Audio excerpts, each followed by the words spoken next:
ಹುಬ್ಬಳ್ಳಿಯಲ್ಲಿ ಮರ್ಯಾದಾ ಹತ್ಯೆ ಪ್ರಕರಣಕ್ಕೆ ಸಂಬಂಧಪಟ್ಟಂತೆ ಮೂವರು ಅರೆಸ್ಟ್ ಆಗಿದ್ದಾರೆ. ಮಾನ್ಯ ಕುಟುಂಬಸ್ಥರು. ಘಟನೆ ನಡೆದ 2 ಗಂಟೆಯಲ್ಲೇ ಪ್ರಮುಖ ಆರೋಪಿಗಳನ್ನ ಅಂದರ್ ಮಾಡಿದ್ದಾರೆ ಪೊಲೀಸರು.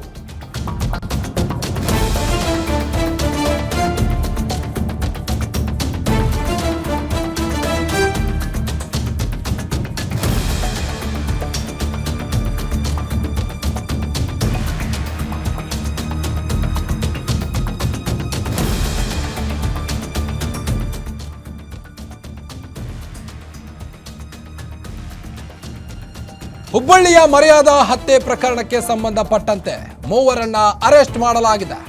ಘಟನೆ ನಡೆದ 2 ಗಂಟೆಯಲ್ಲಿ ಪ್ರಮುಖ ಆರೋಪಿಗಳನ್ನ ಪೊಲೀಸರು ಅಂದರ್ ಮಾಡಿದ್ದಾರೆ. ಗರ್ಭಿಣಿ ಮಗಳಂತಾನೂ ನೋಡದೆ ಕೊಂದವರನ್ನ ಕೊನೆಗೂ ಅರೆಸ್ಟ್ ಮಾಡಿದ್ದಾರೆ ಪೊಲೀಸರು. ಗ್ರಾಮದ ಹೊರವಲಯದಲ್ಲಿ ಅವಿತು ಕುಳಿತಿದ್ದಂತ ಆರೋಪಿಗಳನ್ನ ಹೆಡೆಮುರಿ ಕಟ್ಟಿದ್ದಾರೆ ಪೊಲೀಸರು. ಆರೋಪಿಗಳಾದ ಪ್ರಕಾಶ್ ಪಾಟೀಲ್, ಈರನಗೌಡ ಪಾಟೀಲ್, ಅರುಣ್ ಗೌಡ ಪಾಟೀಲ್ನನ್ನ ಬಂಧಿಸಿದಂತ ಪೊಲೀಸರು. ಘಟನೆ ನಡೆದ 2 ಗಂಟೆಯಲ್ಲೇ ಪ್ರಮುಖ ಆರೋಪಿಗಳನ್ನ ಬಂಧಿಸಿದ್ದಾರೆ ಪೊಲೀಸರು. ಹುಬ್ಬಳ್ಳಿಯಲ್ಲಿ ನಡೆದಂತ ಮರ್ಯಾದಾ ಹತ್ಯೆ ಪ್ರಕರಣ, ಅದೆಷ್ಟೋ ವರ್ಷದಿಂದ ಪ್ರೀತಿಸಿ ಮದುವೆಯಾಗಿದ್ದಂಥ ಜೋಡಿ ಇದು. ಆದರೆ ಮರ್ಯಾದಾ ಹತ್ಯೆ ಪ್ರಕರಣ ಆಗಿದೆ ಹುಬ್ಬಳ್ಳಿಯಲ್ಲಿ. ಗರ್ಭಿಣಿ ಮಗಳಂತಾನೂ ನೋಡದೆ ಈ ಮೂವರು ಮಗಳನ್ನ ಕೊಂದಿದ್ರು.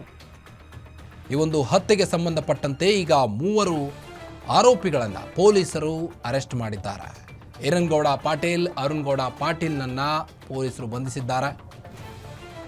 ದಲಿತ ಯುವಕ ವಿವೇಕಾನಂದನನ್ನ ಹಲವು ವರ್ಷಗಳಿಂದ ಇನ್ಸ್ಟಾಗ್ರಾಮ್ನಲ್ಲಿ ಪ್ರೀತಿಸಿ ಮದುವೆಯಾಗಿದ್ದಂಥ ಯುವತಿ ಮಾನ್ಯ, ಇದನ್ನು ಸಹಿಸಿಕೊಳ್ಳದೆ ಕುಟುಂಬಸ್ಥರು ಗರಂ ಆಗಿ ಆತನಿಗೆ ಮೊದಲಿಗೆ ಮರ್ಡರ್ ಮಾಡಲಿಕ್ಕೆ ಪ್ರಯತ್ನ ಪಟ್ಟರು.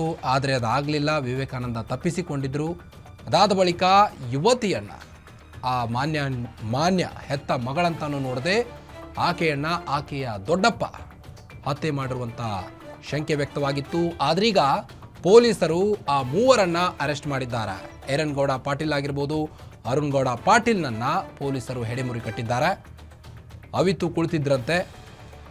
ಆದರೆ ಪೊಲೀಸರು ಸರಿಯಾಗಿ ಪರಿಶೀಲನೆ ನಡೆಸಿ ಅವರನ್ನು ಬಂಧಿಸಿದ್ದಾರೆ. ಈಗ ಗರ್ಭಿಣಿ ಮಗಳನ್ನು ಕೊಂದವರು ಕೊನೆಗೂ ಅರೆಸ್ಟ್ ಆಗಿದ್ದಾರೆ.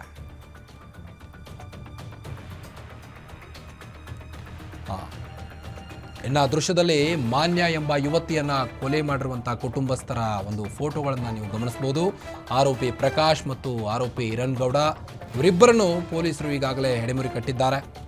ಗರ್ಭಿಣಿ ಅಂತಾನೂ ನೋಡದೆ ಮಗಳನ್ನ ಕೊಂದಂತ ಕೀಚಕರು ಇವರಿಬ್ಬರು. ಪ್ರಕಾಶ್ ಪಾಟೀಲ್, ಈರನಗೌಡ ಪಾಟೀಲ್.